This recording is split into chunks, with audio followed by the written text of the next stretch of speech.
बड़ी खबर चंडीगढ़ से, जहां हरियाणा विधानसभा के बजट सत्र की शुरुआत हो गई है। 5 दिन के बाद बजट सत्र की शुरुआत हुई है। प्रश्नकाल से शुरू हुई सत्र की कार्यवाही, विधायकों के सवालों का जवाब मंत्री दे रहे हैं। तो बड़ी जानकारी आपको दे रहे हैं चंडीगढ़ से, जहां हरियाणा विधानसभा के बजट सत्र की शुरुआत हुई है और 5 दिन के बाद बजट सत्र की शुरुआत हुई है। प्रश्नकाल से बजट सत्र की कार्यवाही शुरू हुई है और विधायकों के सवालों का जवाब मंत्री दे रहे हैं।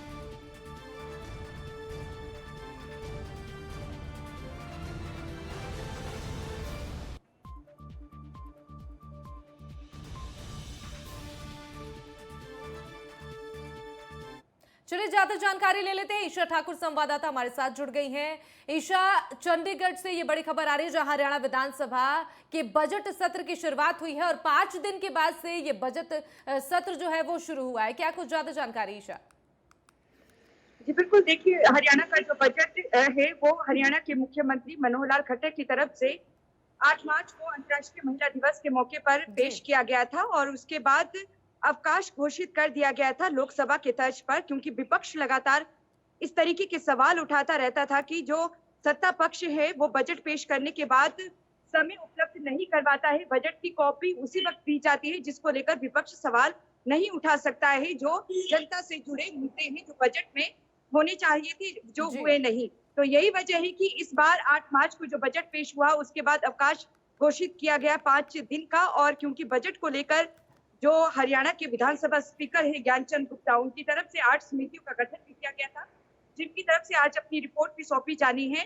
और ऐसे में बजट पर भी चर्चा की जा रही है, सदन की कार्यवाही भी जारी है। दोपहर 2 बजे सदन की कार्यवाही की शुरुआत यहाँ पर हुई थी और ऐसे में जो कांग्रेस की विधायिका हैं और वरिष्ठ नेता हैं किरण चौधरी, उनकी तरफ से एक मुद्दा उठाया गया है यूरिया की कमी को लेकर। उनका कहना है कि जो महिलाएं हैं उन्हें भी रात 2-2 बजे तक यूरिया की किल्लत के चलते खाद्य दुकानों पर खड़े रहना पड़ता है, क्योंकि हरियाणा में यूरिया की लगातार कमी चल रही है। लेकिन इसी के जवाब में जो हरियाणा के कृषि मंत्री हैं जेपी दलाल, उनकी तरफ से आंकड़ा दिया गया कि हरियाणा में किसी तरीके की यूरिया की कमी नहीं है। जो कांग्रेस नेता हैं वो ट्विटर के जरिए ही ये सवाल खड़े करते हैं, लेकिन जमीनी स्तर का उन्हें कुछ पता नहीं है। दूसरी तरफ अवैध खनन को लेकर भी सवाल खड़े किए गए थे बीजेपी जेजेपी गठबंधन सरकार के ऊपर। इसको लेकर भी यहाँ पर जो मूलचंद शर्मा हैं, जो जो रेत मंत्री हैं, उनकी तरफ से अवैध रेत खनन को लेकर अपना जवाब दिया गया है विपक्ष को। और उनका कहना है कि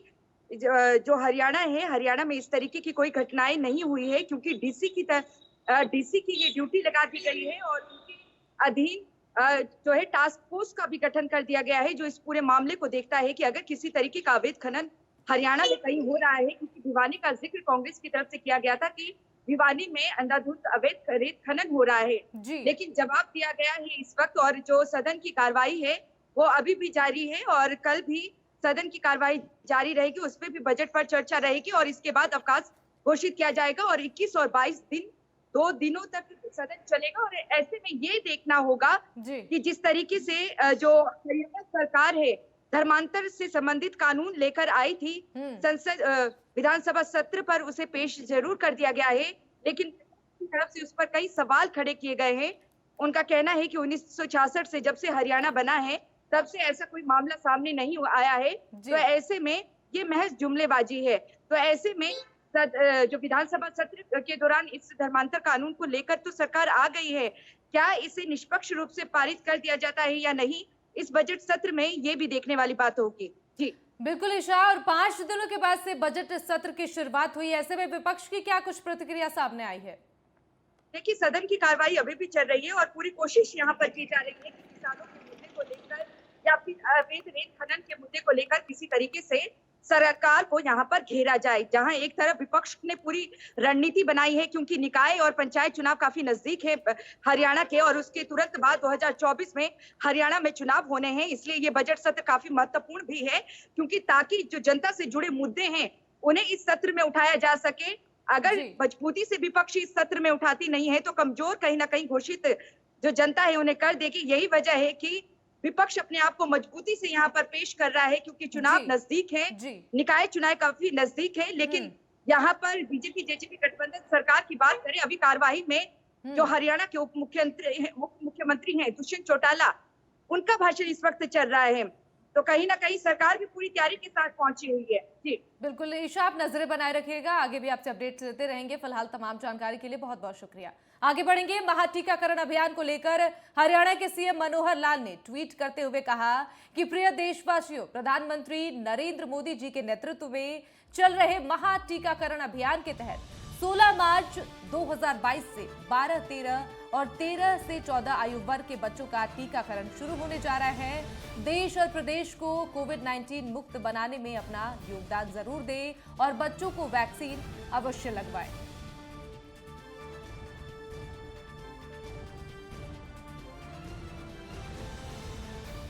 तो वैक्सीनेशन को लेकर के महाअभियान चलाया गया है और आपको बता दें कि महाटीकाकरण अभियान को लेकर हरियाणा के मुख्यमंत्री मनोहर लाल खट्टर ने ट्वीट किया है और प्रिय देशवासियों से ये अनुरोध किया है कि जो भी 13 साल से 14 साल के बच्चे हैं उनको वैक्सीनेशन जरूर कराएं। और साथ ही उन्होंने ट्वीट में लिखा है, प्रिय देशवासियों, पीएम नरेंद्र मोदी जी के नेतृत्व में चल रहे महाटीकाकरण अभियान के तहत 16 मार्च 2022 से 12 से 13 साल और 13 से 14 साल के बच्चों का टीकाकरण शुरू होने जा रहा है। देश और प्रदेश को कोरोना मुक्त बनाने में अपना योगदान जरूर दें और अपने बच्चों को वैक्सीन जरूर लगवाएं।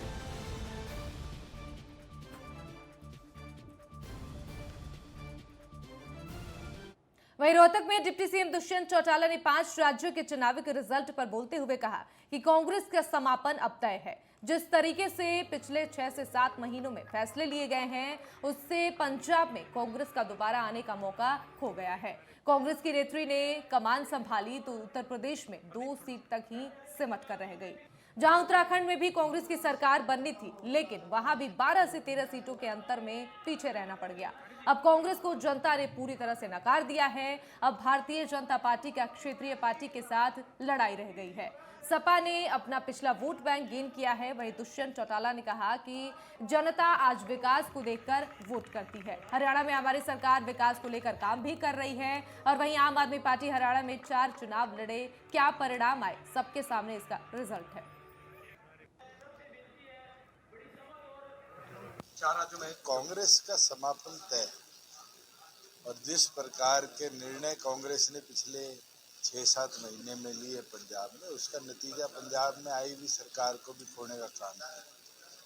उत्तर प्रदेश में जहां कांग्रेस की नेत्री ने बागडोर संभाली, वहां कांग्रेस 2 सीटों पर सिमट जाती। उत्तराखंड जहां सरकार बननी तय थी, वहां सरकार बननी तो छोड़ो, अंतर भी 12-13 सीटों का हो जाता है मेजोरिटी।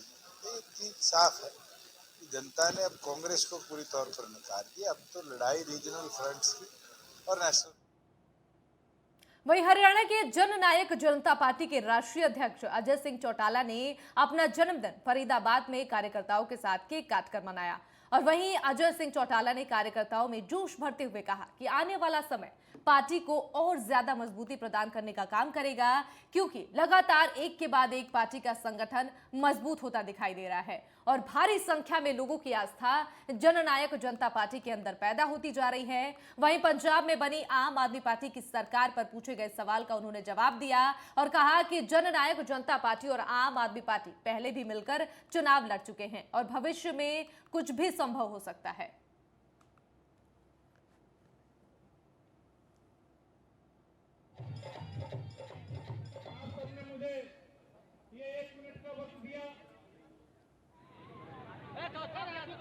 तैयारी तो निरंतर हमारी चल रही है। आज मेंबरशिप ड्राइव का शुभ शुरुआत यहाँ से फरीदाबाद जिले से हम कर रहे हैं। पार्टी के हर कॉन्स्टिट्यूंसी से 5000 सक्रिय सदस्य फर्स्ट फेज में बनाएंगे और संगठन को और ज़्यादा प्रभावी और मजबूत बनाने का काम करेंगे। पर मुझे अपार प्रसन्नता है कि फरीदाबाद में मेरे पिछले 2 महीने में 3 कार्यक्रम हुए हैं। जिस तरह का जोश और उत्साह फरीदाबाद की जनता में देखने को मिला और जो साथी हमारे साथ जुड़े, उनकी बदौलत मैं ये कह सकता हूँ निकट भविष्य में जननायक जनता पार्टी प्रदेश में वर्चस्व करने का। सर चुनाव क्या किस कंडीशन पे तैयार, किस कंडीशन पे लड़ी जाएगी भाजपा के साथ जो है? हम एनडीए के सहयोगी हैं, भाजपा के साथ मिलकर के सरकार चला रहे हैं। हम हर काम के साथ मिलकर के करें। हरियाणा के जींद में सरकारी विभाग बिजली विभाग को चूना लगा रहे हैं। जींद जिले में मेजर डिफॉल्टर में पहले नंबर पर सिंचाई विभाग है और दूसरे नंबर पर पब्लिक हेल्थ। जिले में 24 करोड़ रुपए का बिजली बिल बकाया है, जिसमें 16 करोड़ रुपए पब्लिक हेल्थ और सिंचाई विभाग पर बकाया है। वहीं दोनों विभागों को बिल नहीं भरने पर चेतावनी दी गई है। बिजली चोरों को पकड़ने के लिए जिले में लगातार छापेमारी भी की जा रही है। वहीं 2 दिन में बिजली चोरों पर 16 लाख रुपए का जुर्माना भी लगाया गया है और चोरों के खिलाफ एफआईआर दर्ज कर कानूनी कार्रवाई की जा रही है। बिजली का बिल लगभग गवर्नमेंट डिपार्टमेंट्स की बात करें अगर हम, तो लगभग 24 करोड़ के आसपास हमारा बिजली का बिल सरकारी महकमों में बकाया है, जिसमें से मेजर डिफॉल्टर्स हैं हमारे इरिगेशन, सिंचाई विभाग और पब्लिक हेल्थ। पब्लिक हेल्थ की तरफ लगभग 8 करोड़ रुपए है और 7 करोड़ रुपए हमारा सिंचाई विभाग की तरफ बकाया है। अभी इनसे हमारी बात चल रही है, हम इन पे प्रेशर बनाया था, हमने कनेक्शन काटने की भी वो की थी। इनसे बात चल रही है, उम्मीद है कि इस बजट सेशन का अंत होने से पहले यानी कि मार्च आखिरी तक शायद ये पेमेंट हमें मिल जाए। ये बचता रहता है, ये मार्च में अप्रैल में पेमेंट करते हैं जनरली, तो ये ऐड होता रहता है, कुछ पिछला बच जाता है तो ये क्लियर हो जाता है, कुछ ऐड हो जाता है। हरियाणा के करनाल की न्यूसिंग थाना पुलिस ने बड़ी कार्रवाई को अंजाम दिया है। दरअसल एक व्यक्ति को गुप्त सूचना के आधार पर खेतों से नशीला पदार्थ काबू किया है। जांच अधिकारी ने जानकारी देते हुए बताया कि टीम को गुप्त सूचना मिली थी कि किसी व्यक्ति ने खेत में डोडे की फसल उगा रखी है, जिस पर कार्रवाई करते हुए टीम ने रेड की और मौके से एक व्यक्ति को भी गिरफ्तार किया है। वहीं गिरफ्तार व्यक्ति की तलाशी लेने पर उससे 2 किलो 300 ग्राम डोडा भी बरामद किया गया है। वहीं आरोपी के खिलाफ एनडीपीएस एक्ट के तहत मामला दर्ज कर लिया गया है। निसिंग पुलिस ने एक बड़ी कार्रवाई को अंजाम दिया है, जिसमें निसिंग पुलिस द्वारा रेड करके सूचना के आधार पर एक व्यक्ति को डाचर गांव के एक डेरे से गिरफ्तार किया है। डोडा की जो फसल होती है और उसकी जो पत्तियां होती है उसके साथ। जी प्रवीण जी, क्या कुछ से पूरा मामला है? जो कल अपना एक सूचना मिली थी कि लखा सिंह इलियस लखविंदर सिंह है डेरा डाचर पे, जिसने है ना अफीम के पौधों की खेती की हुई है। जो फसल तैयार होने पर डोडे तोड़कर सुखाए हुए हैं, जिस सूचना पर उसके डेरा पर ड्यूटी मजिस्ट्रेट को बुलाकर रेड की गई, जो मुखबरी सच्ची निकली गई। उसके डेरा से 2 किलो 300 ग्राम डोडे और जो फसल के तने थे वे बरामद किए गए, जिसे कल गिरफ्तार किया गया था, जिसे आज पेश अदालत किया जाएगा। रिमांड की बात करें तो रिमांड अभी इससे पूछताछ जारी है। ये इसने खुद अपने ही तौर पर बीजी थी या कि कोई इसकी को और किसी ने बीजा था, लेकिन जो फसल और डेरा इसी के नाम है। तो ये थे प्रवीण कुमार, जांच अधिकारी हैं। इनका साफ तौर पर यही कहना है कि जो सूचना के आधार पर कार्रवाई की गई, जिसमें आरोपी के जो डेरे से अफीम की खेती जो की हुई थी, उसके साथ जो पत्तियों की बात करें, डोडे की बात की करें, वो बरामद की गई। अभी फिलहाल जो है जांच की जा रही है और पूछताछ की जा रही है। उसके बाद जो है न्यायिक हिरासत में भेजा जाएगा और रिमांड भी जो है मांगा जाएगा। वीडियो जर्नलिस्ट राहुल पाल के साथ सोहन पड़िया, नेटवर्क 10, करनाल। वहीं रोहतक जिले के रिटोली गांव में हुए 2 मार्च को डबल मर्डर के बाद ग्रामीणों का पुलिस पर आरोपियों की गिरफ्तारी को लेकर काफी प्रेशर था, जिसमें आखिर 12 दिन बाद पुलिस को कामयाबी हाथ लगी है। एसटीएफ स्टाफ ने इस मर्डर के मामले में 5 युवकों को गिरफ्तार कर लिया है, जिसमें से 2 रिटोली गांव के ही हैं और जबकि 3 झज्जर जिले के डीघल गांव के रहने वाले हैं। आपको ये भी जानकारी दे दें कि 2 मार्च को रोहित और राजेंद्र नामक शख्स की गांव में ही गोली मारकर हत्या कर दी गई थी। वहीं इस हत्या का आरोप सन्नी और अंकित के साथ उनके साथियों पर लगाया गया था। इस हत्याकांड के पीछे कारण आपसी रंजिश और गैंगवार बताया जा रहा था। जिस दिन से यह हत्या हुई उस दिन ग्रामीणों में इस हत्याकांड को लेकर काफी रोष था और गांव को शव को नहीं उठाने दिया जा रहा था, और जिसके बाद से रोहतक के एसपी उदय सिंह बीड़ा ने मौके पर पहुंचकर ग्रामीणों को आश्वासन दिया था कि जल्द ही गिरफ्तारी कर ली जाएगी।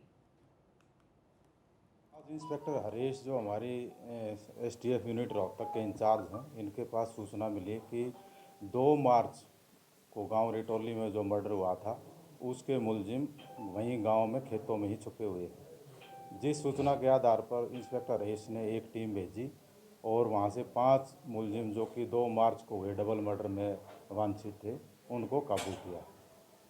पूछताछ पे हमें उनसे ये भी पता चला कि उन्होंने 27 फरवरी को सुनारिया चौक पर जो बीकानेर मिष्ठान भंडार है उसके ऊपर भी उन्होंने गोली चला के 25 लाख रुपए की रंगदारी मांगी थी। बाकी पूछताछ आज कोर्ट में उनको पेश करके रिमांड लेके और फिर करें। नहीं, अभी तो नहीं हुए हैं, बाकी वो रिमांड के दौरान देखते हैं। इससे पहले किसी अन्य मामलों में इन्वॉल्व किए? हाँ, पहले भी इनका क्राइम रिकॉर्ड है 302, 307 या आर्म्स एक्ट के इनके पहले भी इनके मुकदमे रहे हैं। वहीं हरियाणा के कुरुक्षेत्र के अमरगढ़ गामड़ी में उस समय सनसनी फैल गई जब तेज धार हथियार से युवक की हत्या कर दी गई। लेकिन अमित हत्याकांड की पुलिस ने 24 घंटे में ही गुत्थी सुलझाते हुए 2 आरोपियों को काबू में कर लिया है, जिसकी पुलिस रिमांड लेकर मामले की आगे की जांच की जाएगी। और वहीं पुलिस अधीक्षक ने यह जानकारी देते हुए बताया है कि मामूली बात को लेकर मृतक से साहिल और नीरज रंजिश रखते थे, जिन्होंने रविवार को नुकीले हथियार से उसकी हत्या कर दी थी। सारा वर्कआउट करते हुए इसमें पता लग रहा है कि 2 लड़के जिनका नाम है साहिल पुत्र सुभाष और नीरज पुत्र धर्मपाल, ये कुछ दिन पहले बाइक लेके तेजी से गए थे और उनके कुछ आपस में कहासुनी हुई थी और उस कहासुनी के रहते उन्होंने रंजिश रखी और फिर 13 तारीख को आपसी जो उनकी फाइट हुई उसके बाद उसको नौकरी चीज लगी और उसकी हत्या कर दी गई। तो पुलिस ने विदिन 24 आवर्स रेड करके बड़ी एफिशिएंटली इन दोनों को पकड़ लिया है और बाइक रिकवर कर दी गई है और अब हम एक दिन का पुलिस रिमांड भी लेंगे ताकि इसमें और भी चीज जो है वो खुल के सामने आए। वहीं इंद्री में इफ्को किसान सेवा केंद्र में डीएपी खाद नहीं मिलने से परेशान किसानों ने सड़क जाम कर विरोध प्रदर्शन किया। किसानों द्वारा करनाल यमुनानगर स्ट्रीट हाईवे जाम कर देने से सड़क पर लंबी लाइनें लग गई। लोगों ने सरकार और प्रशासन के खिलाफ जोरदार नारेबाजी की है। किसानों का ये आरोप है कि पिछले 15 दिनों से वो डीएपी खाद के लिए धक्के खा रहे हैं। किसानों को डीएपी खाद के लिए रोजाना परेशानियों का सामना भी करना पड़ रहा है। इफ्को किसान सेवा केंद्र पर खाद लेने के लिए पहुंचे सेवा केंद्र बंद देखकर भड़क गए। किसानों ने सेवा केंद्र के बाहर सड़क पर नारेबाजी शुरू कर दी और सड़क को जाम कर दिया। वहीं सूचना पाकर मौके पर पहुंची पुलिस और किसानों को समझा बुझाकर जाम खुलवाया गया। 15 दिन लग रहे इनके पीछा तो बोला कल आएगा। ये 5 गड्डी आई, 2 तो कैट दी पैर, 3 गड्डियां अंदर हैं, अभी ना बंद कर रखे है। बोले कल भी कह रहे कल भी नहीं मिलेगा। शिकायत मिली थी, अभी कुछ किसानों को प्रॉब्लम हो रही है। यहाँ जो स्टैटिक ऑफिस है उसके सामने खड़े थे, उसको डीएपी खाद की दिक्कत थी और उनको ऑफिस खुलवा दिया हमने, उनको डीओ साहब भी बुला लिए थे मौके पे और वो समस्या हल हो गई। अभी पता चला था कि फार्मर्स कुछ यहाँ पे इकट्ठा हुए हैं इनको सेंटर पे, यहाँ पे डीएपी आया होगा तो अभी फार्मर्स को जो है वो कहते हैं डीएपी नहीं मिल रहा है। अभी इनकी ये ऑफिस अभी खुला नहीं है तो अभी इनके जो यहाँ पे एम्प्लॉइज हैं उनसे बात करने पता चला कि एक ने तो आइज का ऑपरेशन करा रखा है, छुट्टी पे है, और दूसरा बंदा छुट्टी पे है। तो इनके हायर अथॉरिटी से अभी एसडीओ साहब से हमारी बात हुई है और इफ्को के एरिया मैनेजर से बात हुई है, उसकी जगह दूसरे बंदे को अभी डिप्यूट कर रहे हैं, वो आ जाएगा तो सभी को खाद अभी दिलवा दिया जाएगा। वहीं मेवात के जोगीपुर गांव में आग की वजह से 2 एकड़ से ज्यादा की जमीन पर सरसों की फसल जलकर राख हो गई, जिससे किसान को तकरीबन 2 से 3 लाख रुपए का नुकसान भी हो गया है। अगर दमकल की गाड़ी पहुंचकर सरसों की फसल की एक बड़े ढेर में आग को नहीं बुझाती तो ये नुकसान और भी ज्यादा बड़ा हो सकता था। किसान ने फसल में आग लगाने का आरोप गांव के ही आधा दर्जन से ज्यादा लोगों पर लगाया है। वहीं किसान ने आग लगने की घटना को पुराने जमीनी विवाद से जोड़कर कहा है कि गांव के ही अकबर नाम के व्यक्ति ने कुछ लोगों को सरसों की फसल में आग लगाते हुए देखा था और जिसके शोर मचाने पर वो भाग गए, लेकिन उनको पहचान लिया गया है। किसान ने इस मामले में 4 नामजद और 3 से 4 अन्य लोगों के खिलाफ पुलिस में शिकायत भी दे दी है और जल्द से जल्द कानूनी कार्रवाई की मांग उठाई है।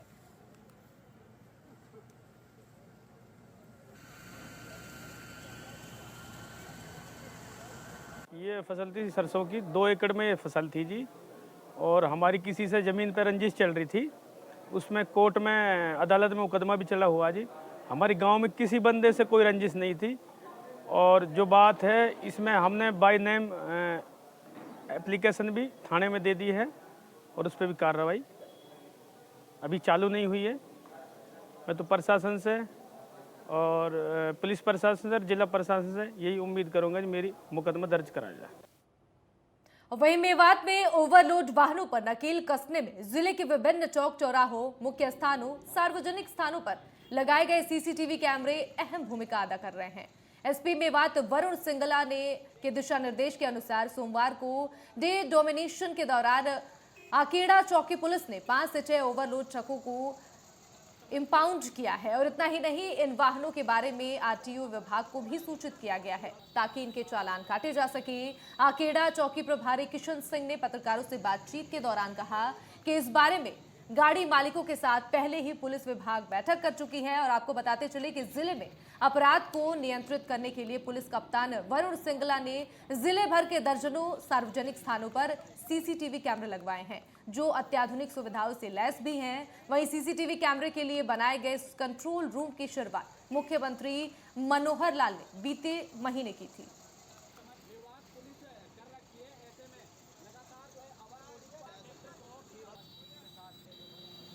पुलिस अधीक्षक नूह के आदेश अनुसार आज डे डोमिनेशन है।